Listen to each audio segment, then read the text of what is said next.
Here we are again. Welcome to the companion show to Sam Roberts Show on Sirius XM, which, of course, XM 103, Sirius 206, Monday through Friday from 9 p.m. to 12 a.m. That's Sam Roberts Show. This is Sam and Cathy. It's podcast exclusive, hosted by me, Sam Roberts. And me, Cathy Kelley. That's awful. I was just going to say, but terrible. We're broadcasting from the apartment today because we didn't want to go into the city. You might hear a dog. Yep, there's a dog running around. The worst part about doing it in here, though, and I thought it would be like after 20 minutes or something, you got to turn off the AC. Oh. And I already feel how awful it is. Yeah. Well, I mean, it's not awful. It's bad for me. It's just not like 65 degrees. No, I like cool and comfortable. Like, we went out to lunch yesterday, and Jess was like, oh, let's eat outside. It's a sunny day. And I'm like, it's hot outside. So this is like, what? It's 73 outside today. I just came back from Orlando where it's like 90 and humid and just the grossest. That's why nobody lives in You're Orlando, like sticking. though. No, there are a lot of people that live in What? Orlando. Why? I know quite a few of them. Yeah, I guess so. How was Orlando? It was good. Yeah? Yeah. Is the town still reeling? Like after the shooting? I mean, everyone seems like they were affected in some way. Yeah. Yeah, because, it wasn't, obviously it's not on the same scale. I mean, it's the biggest mass murder shooting in American history, but, after 9/11, you couldn't, it was months. I remember going into the city for the first time, I think 2 months after 9/11, and it was just so eerily quiet. Mm-hmm. There were less people, and the people that were there weren't really talking. It was just weird. It was obvious that something had happened. Yeah. You know what I mean? I think that I was a little bit separate from all of that, just working the entire time. Right. But definitely when I was in the airport, everyone was wearing pins and it's so sad that I feel like we're almost desensitized to it now because a shooting happens we know something's so going to happen. which is yeah, so that pisses me off. That it just is going to happen again. Mm-hmm. I thought about that kind of recently, when Columbine happened. It was stop the earth for a month. Yeah. This is all we're talking about. Can you believe this happened? And whatever the tragedy is here. And still years later, people were still talking about that. Yeah, but if we talk about a tragedy here for even more than 2 or 3 days, it's whoa, we got to clear the way. There's about to be another one because it just keeps happening over and over again. But it is funny that you go to a place like that, and I've done wrestling trips where it's just I'm there working, whether it's going to New Orleans or whatever it was for WrestleMania, and I get back and people go oh, did you see any jazz? Did you sample the food? Were you on bourbon? And I'm like, no, it didn't matter what city bubble. I was in. Yeah, I had no sort of awareness of where I was at any point, which I don't know. I like better. I always feel oh, it's busy. That sounds good. They're well, this past week, it was what did you do? Okay, I was in the hotel. I was in my rental car at one point. I was at Full Sail, or I was in the drive-through Starbucks. Right. Those are the four places spots. I was. Yeah. Did they recognize you at the Starbucks? It was this is, no. I mean, because you were going back so much. This is my spot now. I mean, once a day for 3 days. Yeah. I don't know if they'd recognize me there. If it's habitual, I will tell you, because we've talked about, well, speaking of places, I put up on the show this week, I was talking about Brexit, which that became the story. Last week, Orlando was the story. Mm-hmm. This week, by the end of it, and this weekend, I guess it all happened on Friday, Britain deciding to leave the European Union was the story.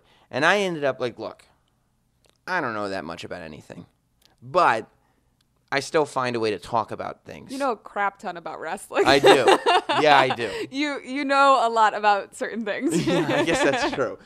Important things. Oh, I don't know anything about things that. But our national economy is whatevs. Right. I think it's it's good. I see Bill Devane on Fox News says buy gold, so I'm thinking that's the way to go. Mm-hmm. He says if there's two things to do as an American, you vote and you buy gold. Mm-hmm. Now, it is a commercial for the gold company, but still, I feel like William Devane wouldn't lie about that. And then you see like on your phone, like when you accidentally hit that app or like the down button where it says like, oh, here are the stocks. Right. The Dow is like down 700 points. I go, look at the stocks. I guess the economy is a graph today. That's about as detailed as I can possibly get. But, I think that the economy, the American economy, as far as, and again, I don't know anything, but I think, this is my instinct, the American economy reacting to Britain leaving the European Union, that's just happening because people like panic when stuff happens. That's how weird the stock market. That's why I can never really get into it, because it's not so much based in reality. I do think that it's a little bit of panic, but I do also believe that it will affect our economy, like in the States, in that, right now in Britain, like, their money is so good compared to ours. Right. So then if their economy goes down or whatever, like all of these things like affect people traveling to the States. Yeah. It affects, I was talking to someone about how it affects families in, England or wherever, coming over and going to tourist places like Orlando. Right.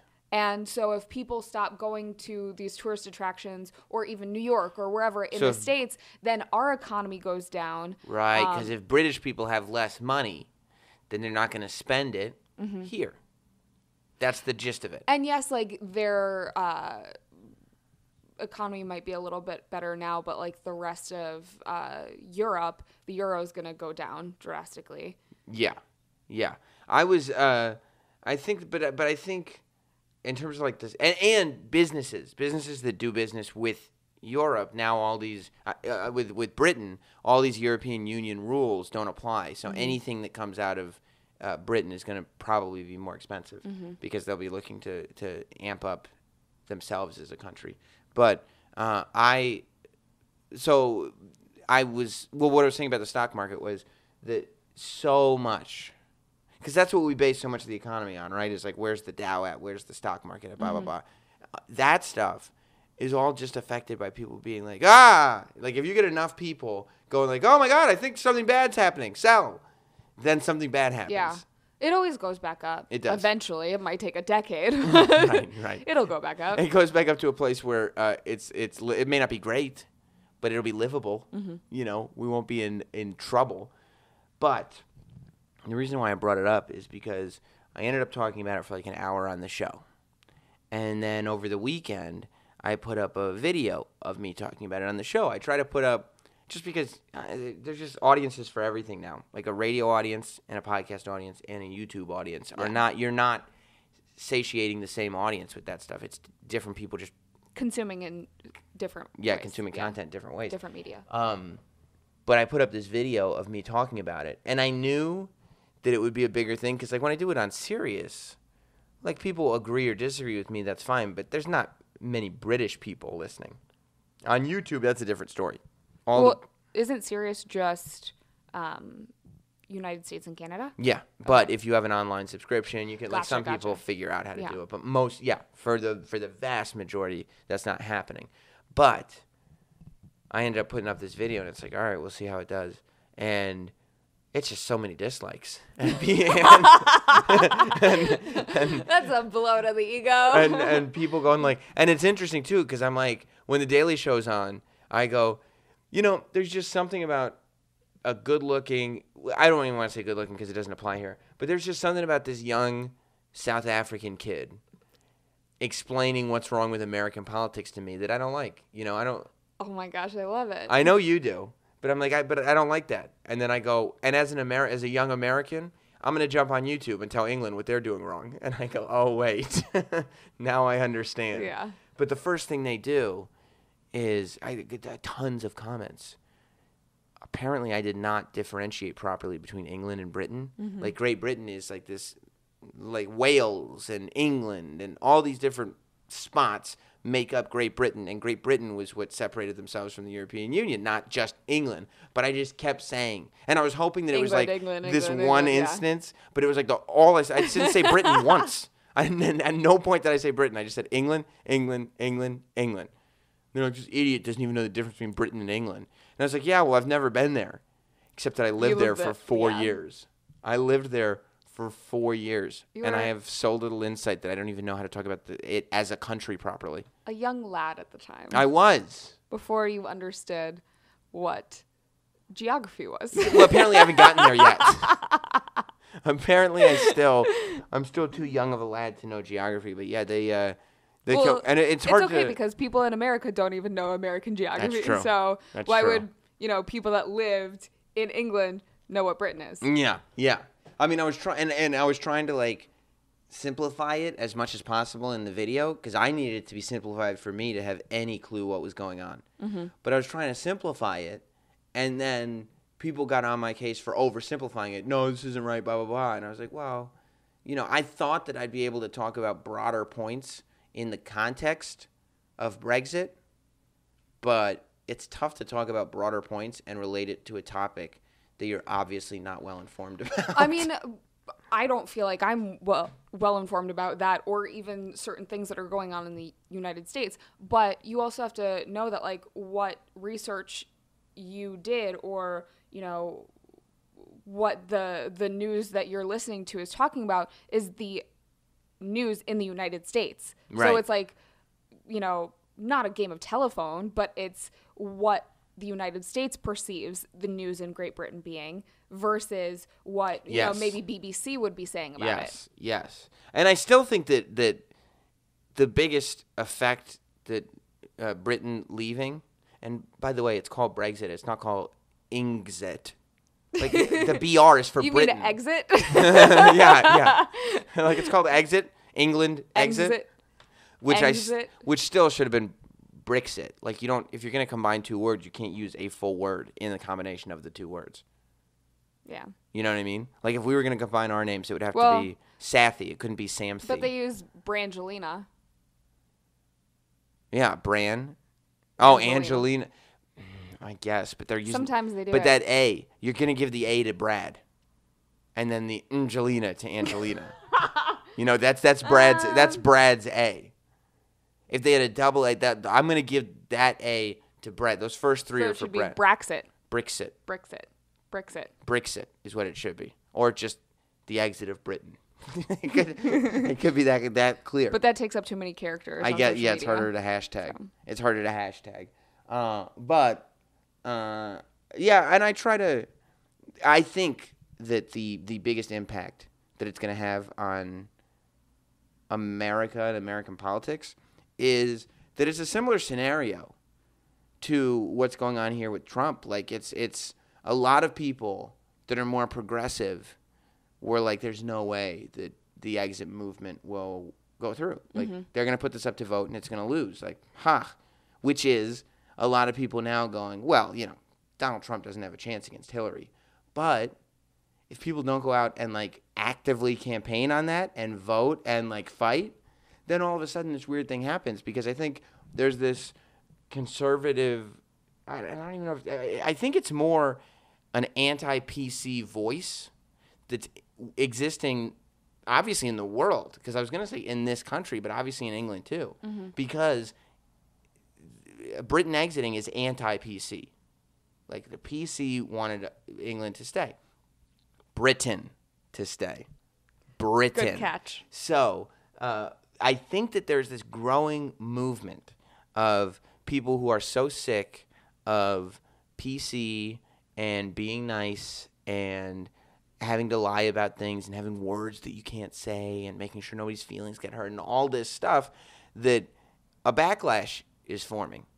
And it's a complete 180. Yeah, and I think that's what happened in England, and I think that's what could push somebody like Donald Trump forward. And it's almost like people may realize that it might not be the best thing in the world if that happened, but I'm so wanting to fight this PC space that we live in. Yeah, that I'm gonna hope that happens. I'm gonna push for that, which is inevitable. I mean, and it's something that people need to think about because it's like if you hadn't just kept pushing and pushing and pushing for more PC and never being satisfied, then we could probably have a conversation. But I think that the PC has pushed so far that the non-PC has pulled all the way back. Mm-hmm. And that's why we're stuck in this scenario where conservatives and progressives can't even have a conversation. Like, they're just fighting forces. To the point where when I go on the show or post things on YouTube, like the fact that I've said a lot of the things that Donald Trump has said I like, and half the audience goes, well, that's it, I'm never listening to Sam again.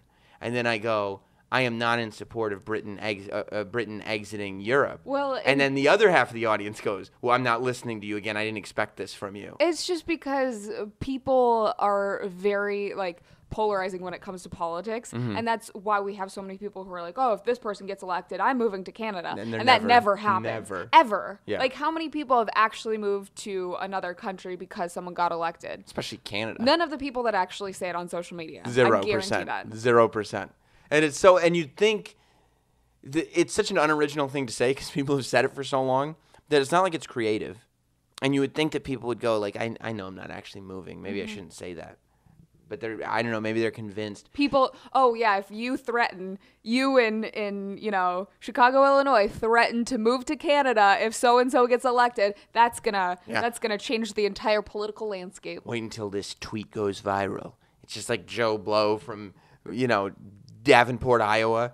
And he goes, if Donald Trump wins, I'm moving. Also the same person that said, if Justin Bieber doesn't get deported, I'm leaving. Right. And everybody just stays.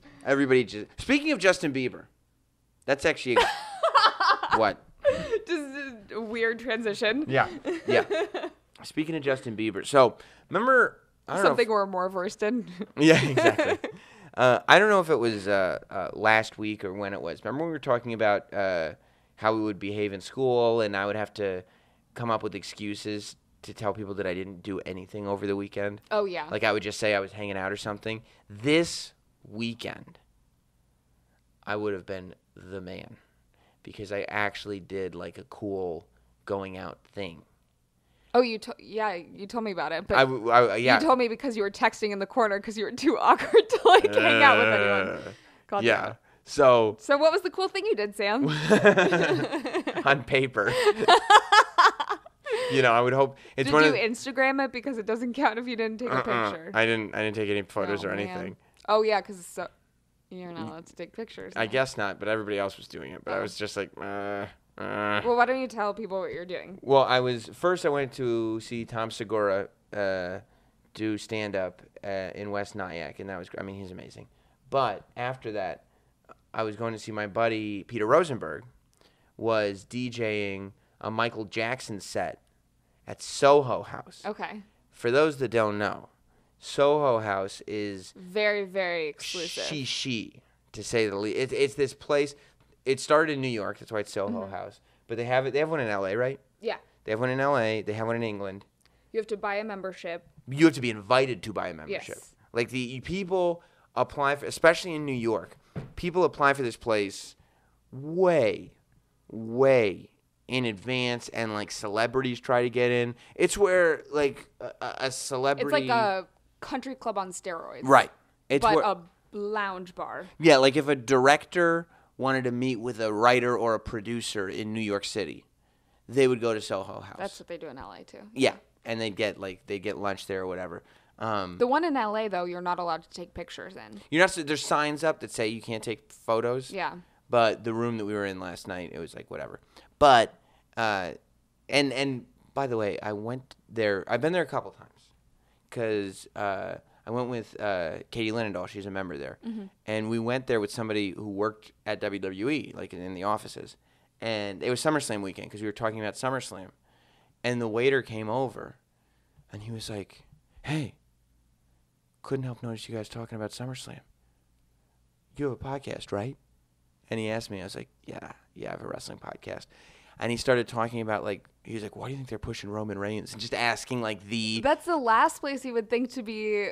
Yes! The place was designed for that not to happen. Yeah. Then I just found it funny. I'm like, this is the one place where this isn't supposed to happen. And he kept doing, and he was doing it the whole time to the point where I would get up and go to the bathroom or go over here. Kept finding excuses to leave the table. Then I go to SummerSlam that weekend. And he's there. He's like 5 rows above me. Like he's right in the same section. Sam, hi buddy. Remember from the other night? I was like, oh my God, this waiter. But I'm not a member there. I haven't even attempted. I can't even get verified on Facebook, so I don't think I'm going to be a member at Soho House anytime soon. But I went there last night because Rosenberg had invited me. He was like, oh, I'm doing this Michael Jackson set. I was like, yeah, I'll go. And Jess was going to go. But Jess has this thing where she'll agree to do things that are at night. But if we're leaving after 10:30, she'll realize that she was supposed to be asleep half an hour ago anyway. Yeah. So she stayed home and just went to bed at 10 o'clock. Yeah. And I was like, well, I'll go. You guys would have had fun at that too. I know. It's Michael Jackson. It was late. And it was, I mean, it didn't start until 11. I wasn't going to get there until 12 because, I'm not one of those guys that gets there on time. Just to stand in the corner. Exactly. I just need to be there to say hello. I need my hello and goodbye to be spaced out appropriately. Don't put Samuel in the corner because he'll put himself there. Yeah, I'm already there. Yeah, I'd prefer to be there on my own volition. Or don't put baby in the corner because Sam's already sitting there. Nobody puts baby in a corner. That's Sam's spot. So I ended up driving in and going. And obviously I'm not a member, but he put me on a list and blah, blah, blah. And I know, like his wife does my show too. And some of his coworkers I know. So I was like, whatever. Plus, I don't know. I can just stand by myself for periods of time.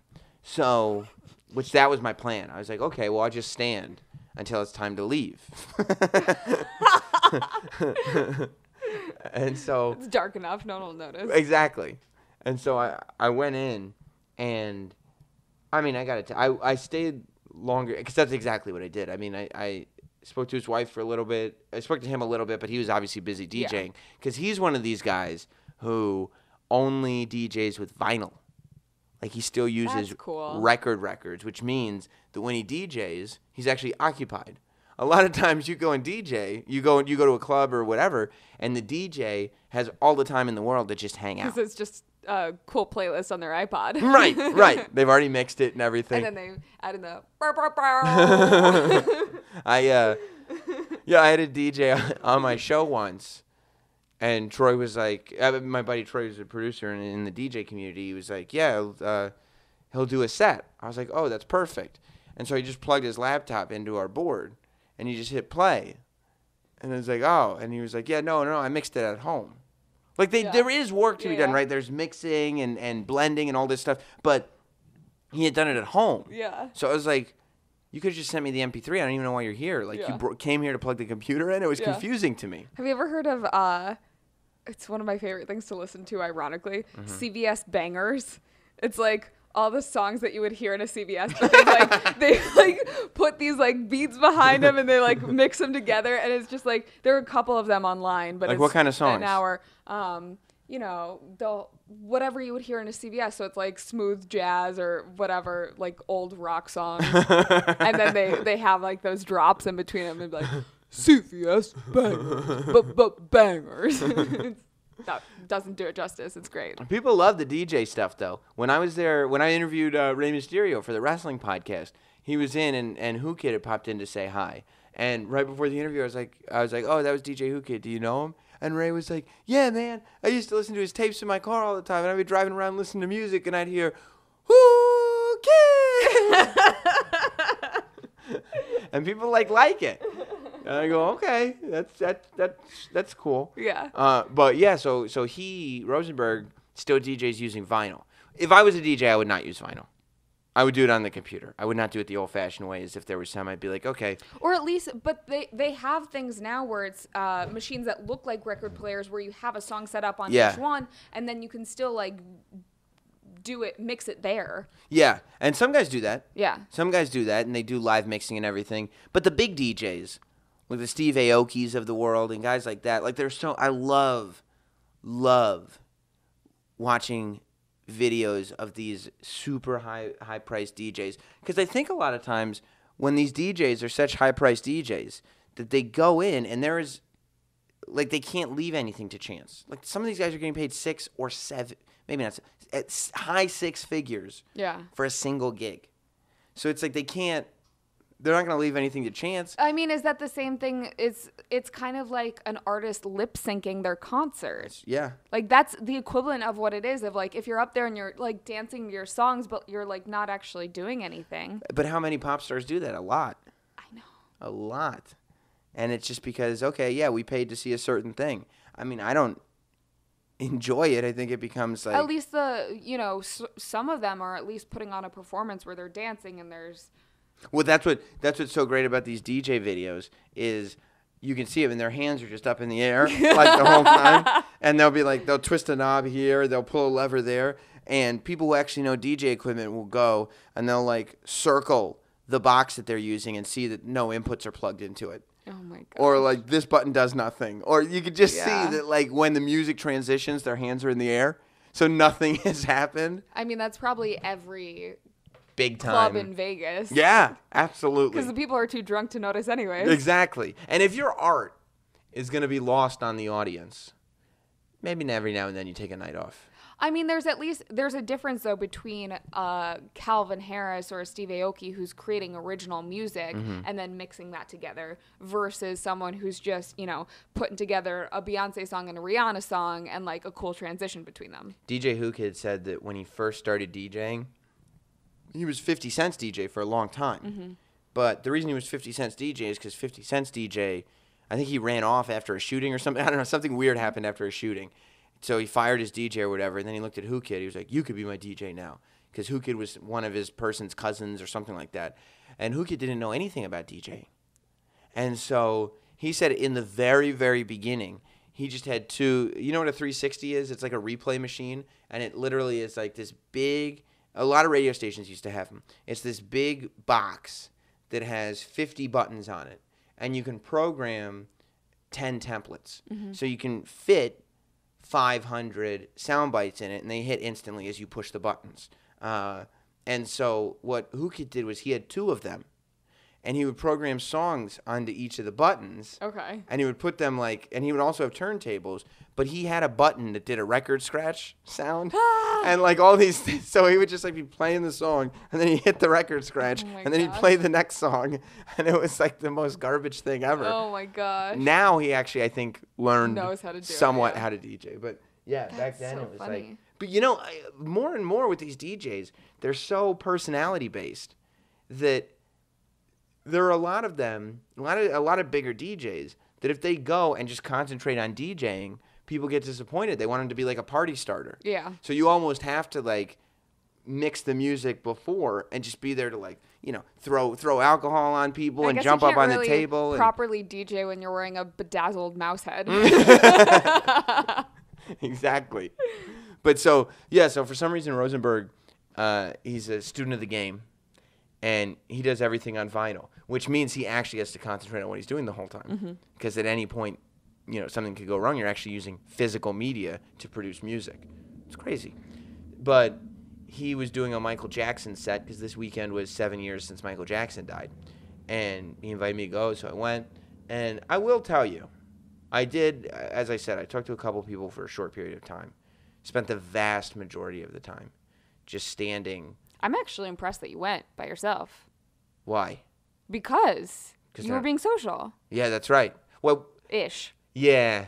No, social for you. I was giving the appearance. This is baby steps. Right. I was giving the appearance of being baby social. Baby moonwalk steps. I was giving the appearance. I was doing a social thing, but not necessarily being social. I always wonder too after those things, like if anybody's wondering, like, oh, Sam, did he just stand there the whole time? Or because I don't move, like I don't go anywhere. And I was standing behind the DJ booth like the whole time.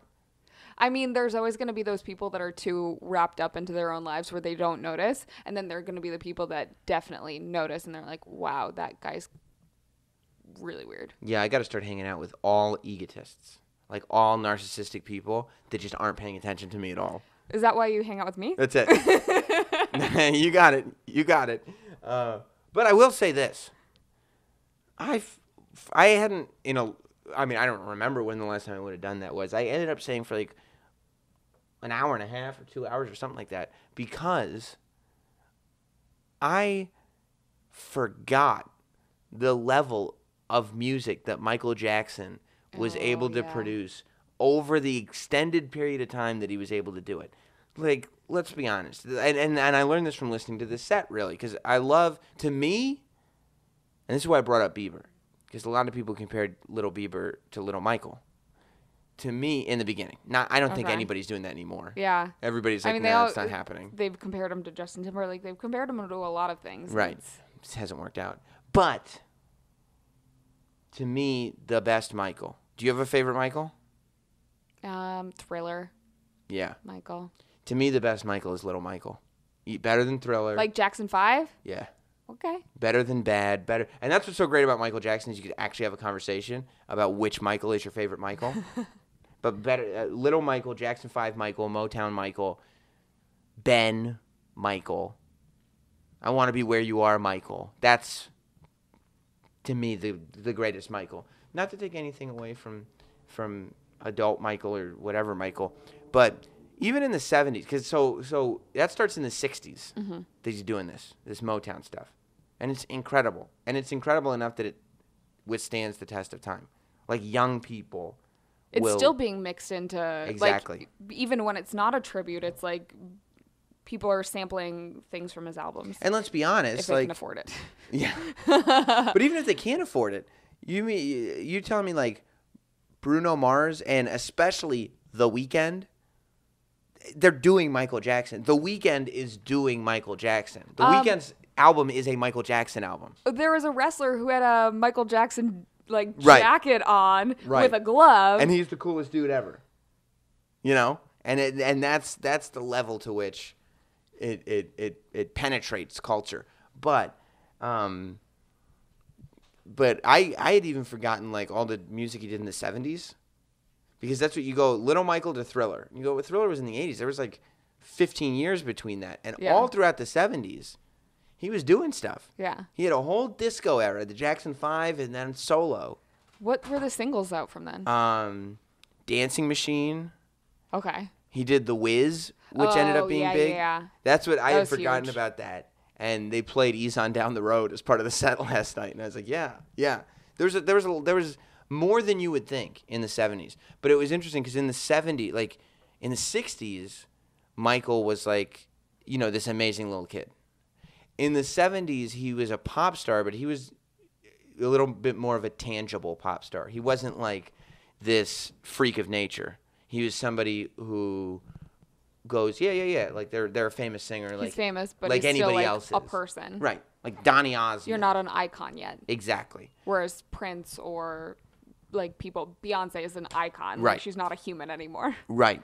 Now, the 80s, when he started with Off the Wall, then Thriller, then Bad, is when the whole everything completely changes. Mm-hmm. And that was when it was like, okay, this is something not even human anymore. Is that there's people and there's Michael Jackson. And then, you know, in your head when you're kind of glazing over the story, you're like, yeah, and he did Bad and that was kind of it. But you go, no, because it didn't stop in the 80s. It went into the 90s. Because when I went home, I left before we got to the 90s at Soho House. What time did you leave? You're still there at like 1 something. Probably like 1:30. Okay. Yeah. It wasn't terrible. Yeah. It was pretty good. You stayed an hour and a half. Yeah. Yeah. That's pretty decent. Okay. And by the way, when I left. You went all the way to the city for an hour and a half? Yeah, it's like a half-hour drive. Okay. When I left, I said goodbye to. When I came in, I said hi to everybody, blah, blah, blah. When I left, I said goodbye to Rosenberg. Thank you for inviting me. Out the door. Irish goodbye. Right. No goodbyes for everybody. A goodbye for the host. And then, you know.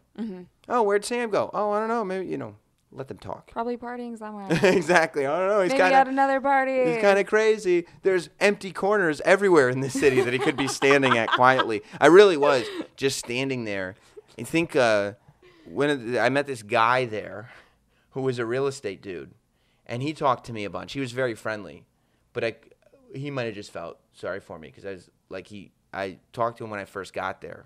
Do you ever sense, because I fear this all the time of like when I'm at a party and I only know 1 or 2 people, that I hang on to those people? Like, do you ever sense like even if you aren't doing it, like you think, oh, this person probably thinks that I'm just like a tumor on their side? I'm super aware of it, so like I don't follow anybody anywhere. Okay. Like I am very aware of that. I don't do it as much now, but I'm always nervous that I'm doing it. Yeah. No, I'm aware enough of it that I consciously avoid it. So I make it so that if they're going over there, it's time for me to stand by myself for a while. You know? Or if I see them talking to somebody else, I won't reapproach ever. And do the whole like, oh, hey, oh, who's this? Like, I'm not that dude. Yeah. Because you go do your thing. If you want to come back, you're welcome to come back at any time. Because I'm going to be standing here in this exact same spot you left me. Like a dog that's just sitting there waiting. You bite people's arms. Exactly. Just to hold on to them. Not to hurt them, just so they don't leave. It's like a love bite. Right.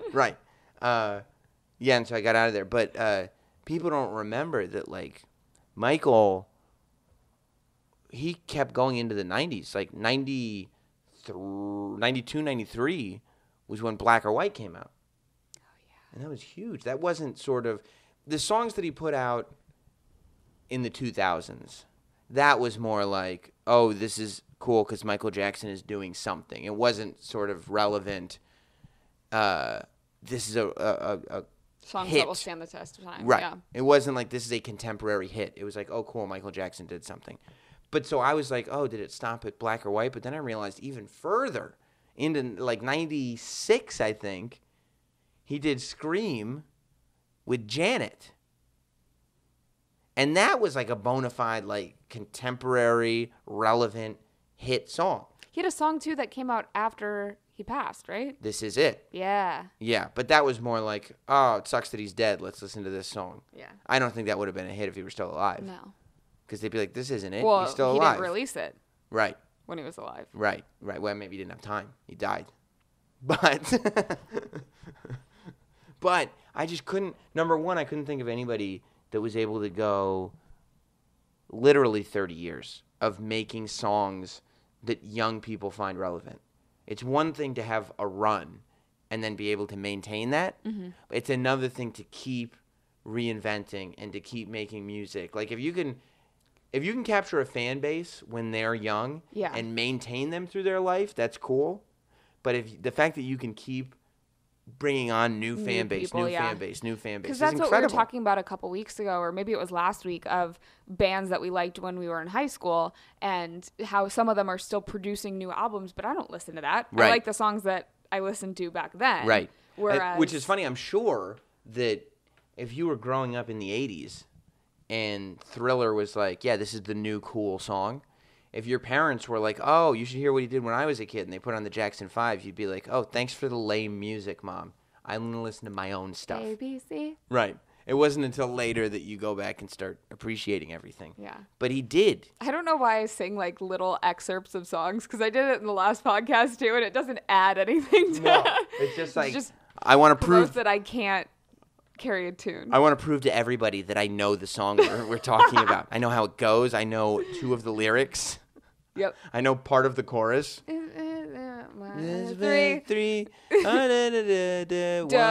As simple as a 1, 3. Anyway, what were you saying? I love that song.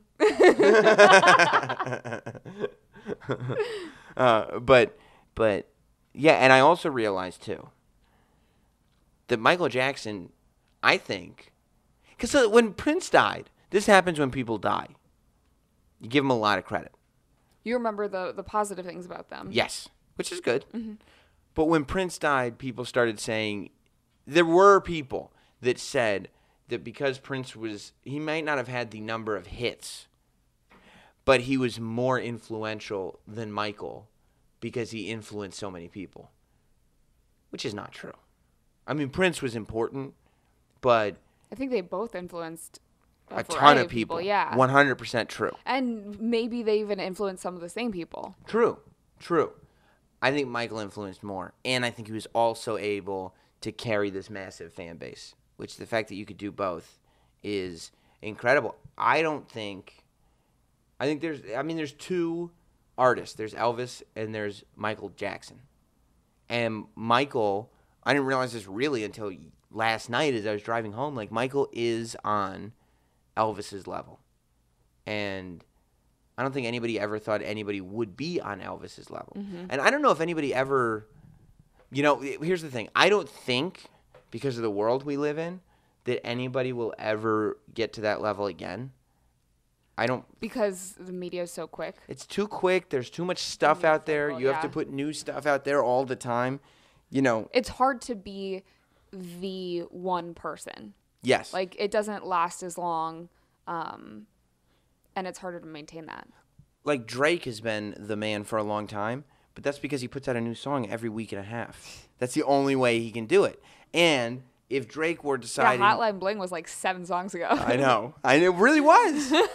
I think he did something like had 20 songs on the top 100 at once. Oh, my gosh. Which is ridiculous. And if he had the luxury, maybe, of putting out one song every 6 months, maybe they'd be these amazing, iconic, who knows? Do you think that Beyonce will be as big? Like, looked at in, 40 years, is that iconic?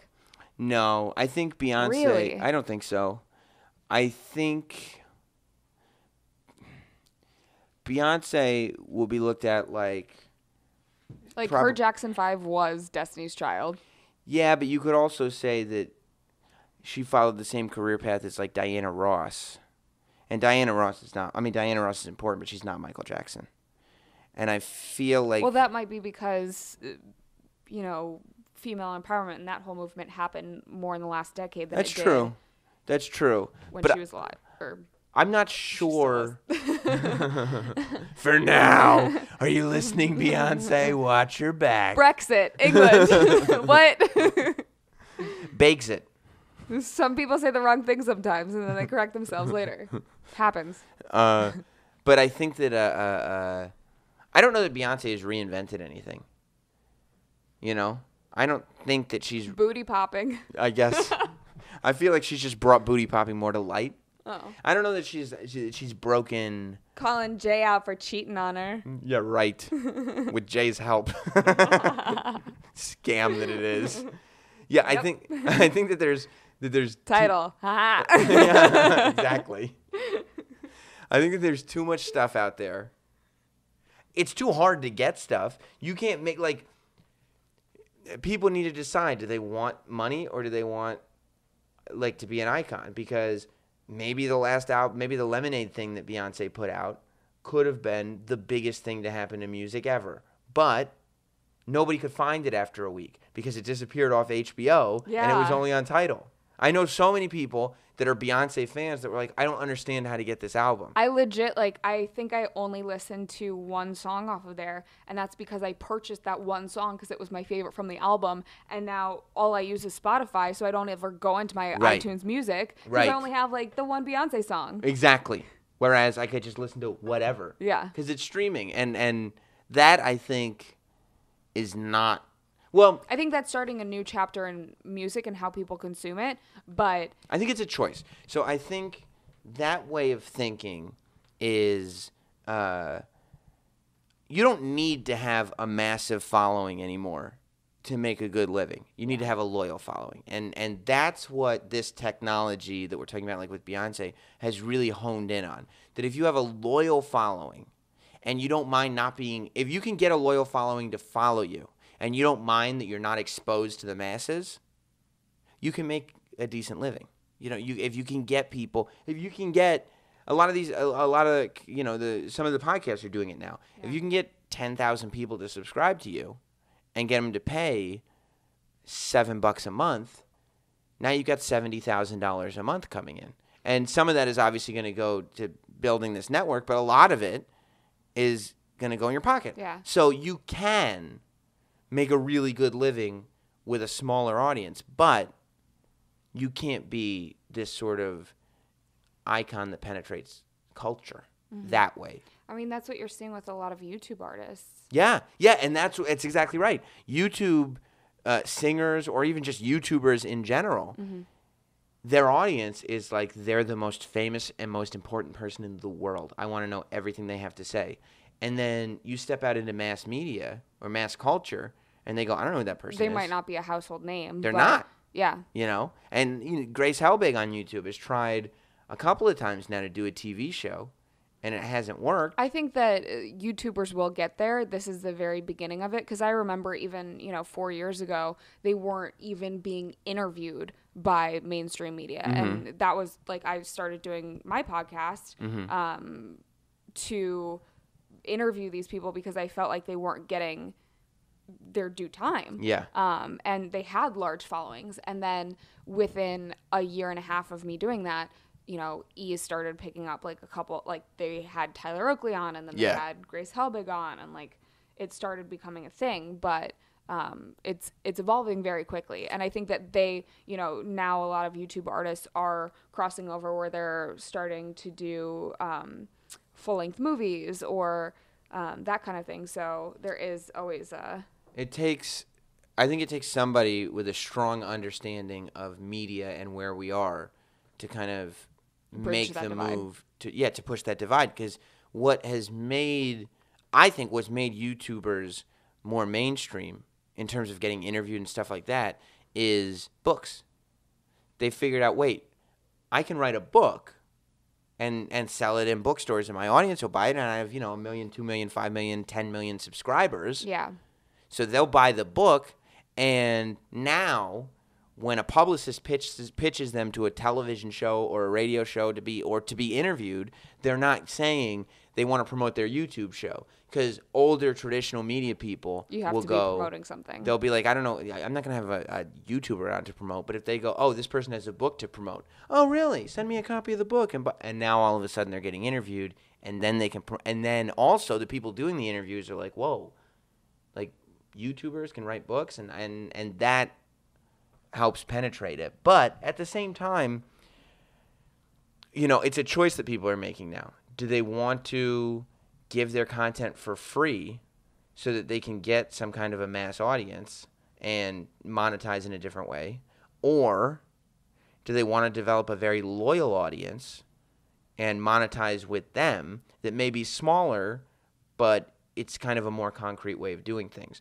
And it's two different ways of doing things, but I think that's definitely going to affect music, and it's going to affect the way we look at cultural quote-unquote icons, because now somebody can be very meaningful to you, and I don't know who this person is. I don't know any of their work because it's behind a paywall. Yeah.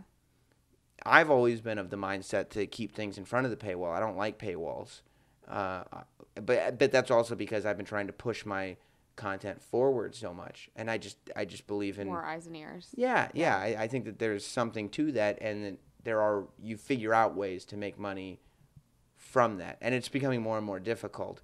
But I see people that live behind a paywall and they do just fine. So I don't know that one's better than the other. It's just, to me, it makes, and maybe that's because I come from this world that's a little bit more old school, but not super old school, where I like the idea of getting a lot of people involved in what you're doing. I like the idea of talking to a lot of people. I like the idea of kind of moving out as opposed to moving up.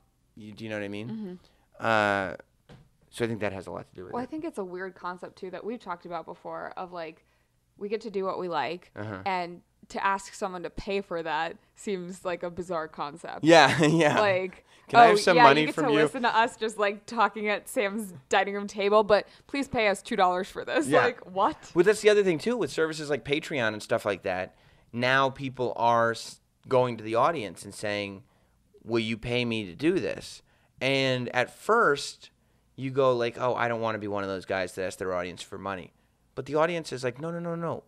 We're happy to pay you instead of some big corporation to just get you in your purest form. Mm-hmm. Like, this is what we want for entertainment. And you go, well, our generation is so skewed because we grew up with the Napster era of like that free year content, where you could download stuff for free even though it wasn't technically free to you. So we all feel entitled to free media, even though it costs money to make that product. Right. So figuring out how to monetize it and how to, have quality still while either being free or charging very little is difficult. Which is why I wonder. That's why things are so spread out online of like, there's so much content. That doesn't mean that it's good content. Right. There's just a lot of it. Mm-hmm. And eventually there has to be a thinning of the herd. Like, the cream does eventually have to rise. Mm-hmm. And I think that will happen. And I think more and more. That's why you do have YouTube celebrities. Right. Like, for the most part, they're producing stuff that's better than the majority of other things online. And I think if you go to YouTube channels or you go to podcasts or you go to all this stuff, there's a lot more of them that are abandoned than are active. Mm-hmm. And I think that's happening more and more. Like, you realize that you have to do this for a long period of time. And if it's not working out, like, people are like, okay, it's like an elephant graveyard out there of stuff that got started and it wasn't picking up. So it's like, okay, we're done. It's the thing where everybody can try to do it now, but it still takes a lot to maintain. Yeah. How many YouTube videos have like 30 views on them? Exactly. And what's your motivation for doing it? Are you doing it because you want to get this out there, or are you doing it because you want a lot of views? Because a lot of times if you're just doing something, there's so many people that just want to be famous. Right. Yeah. And people usually see through that, and that goes against the whole YouTube model. Mm-hmm. So, but that's why I think fame and notoriety and stuff and impact is becoming so spread out like that and so individualized that I wonder if there'll ever be another single person or entity or band or whatever it is that penetrates on that level as Michael, as Elvis.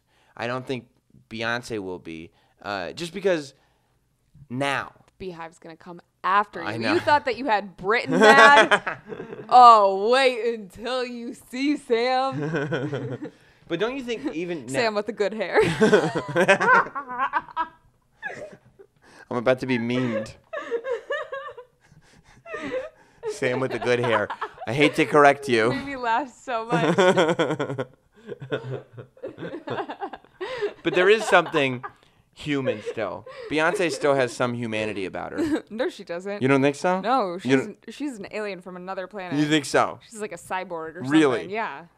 Is that because of the weird faces she was superhuman. making at the Super Bowl? Yeah, she's like possessed, but in the best way possible. Yeah, you're in the Beehive. Mm-hmm.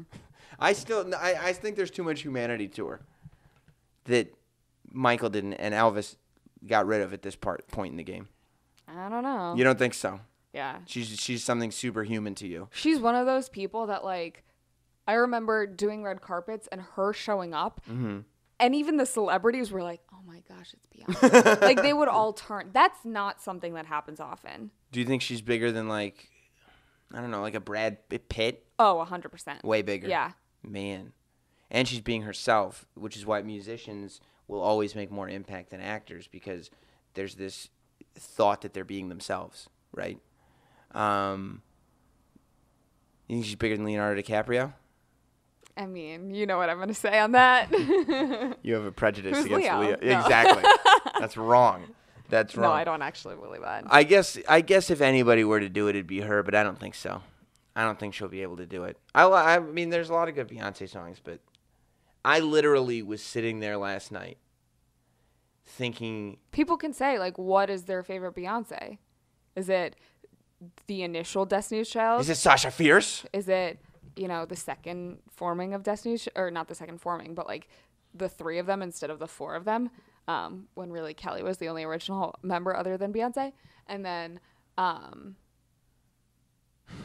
yeah, like you go through these phases of like, she really was one of the only artists in modern day who has continually evolved Adapted. And maintained the spotlight throughout. That's true. But as I sat there listening to Michael, I was like, in a lot of situations, I would have left earlier than an hour and a half, and I would have felt. But I would love to get somebody on the air who was at that party to find out, like, if what I was doing was weird or I was just in my head too much. I'm gonna find that out. But I was sitting there, and there's something about, especially young Michael Jackson music, that you go, the world is not such a bad place. Like, there is potential for amazing in this world because that music exists. Like, there's just, like, somebody created this. I'm sitting there listening to it. Yeah. Going, this is crazy. Somebody made this.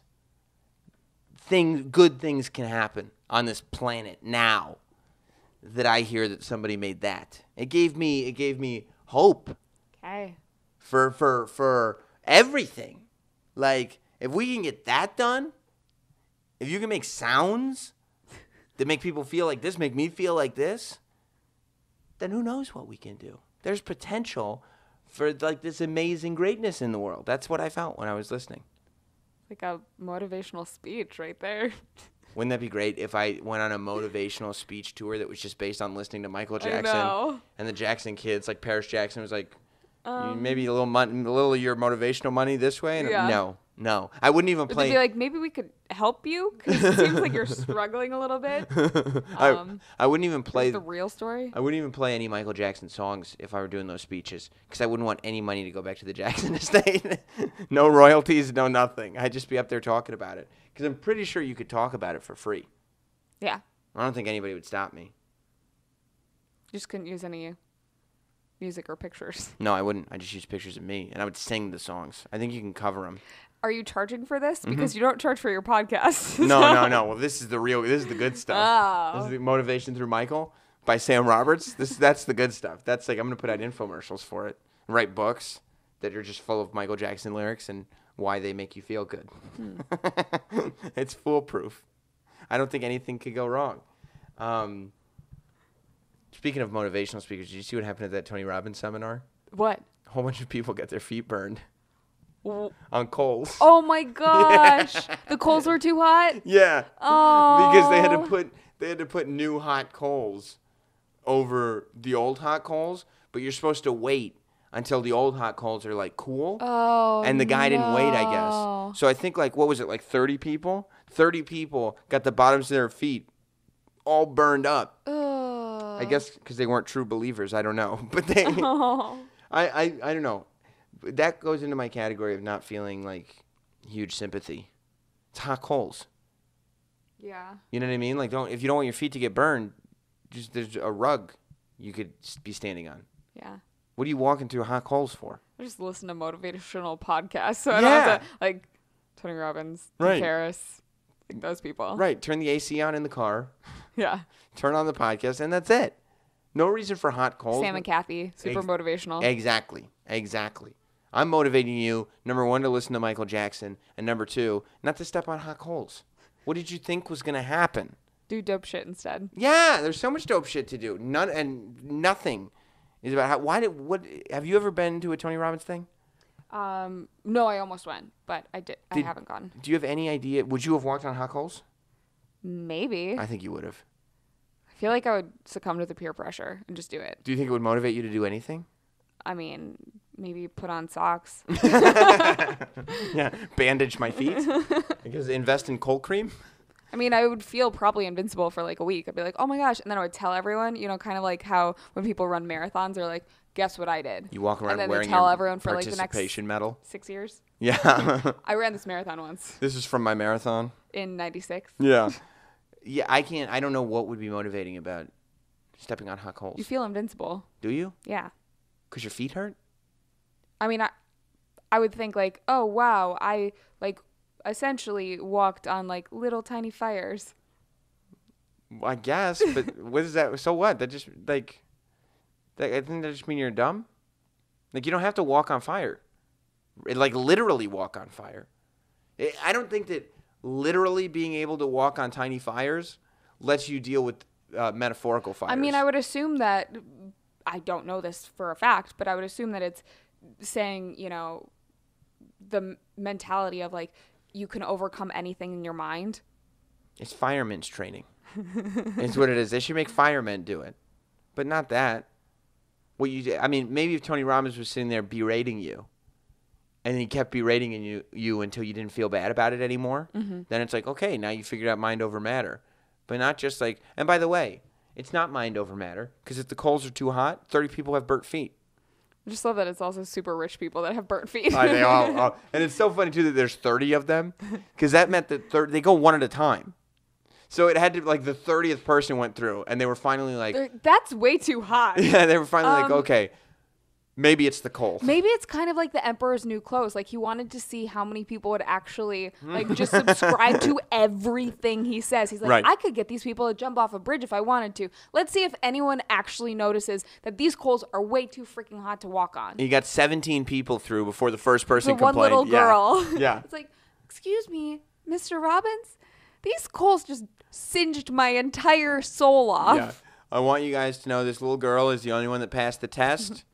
For the other 29 of you, the EMTs are on their way. My feet are peeling.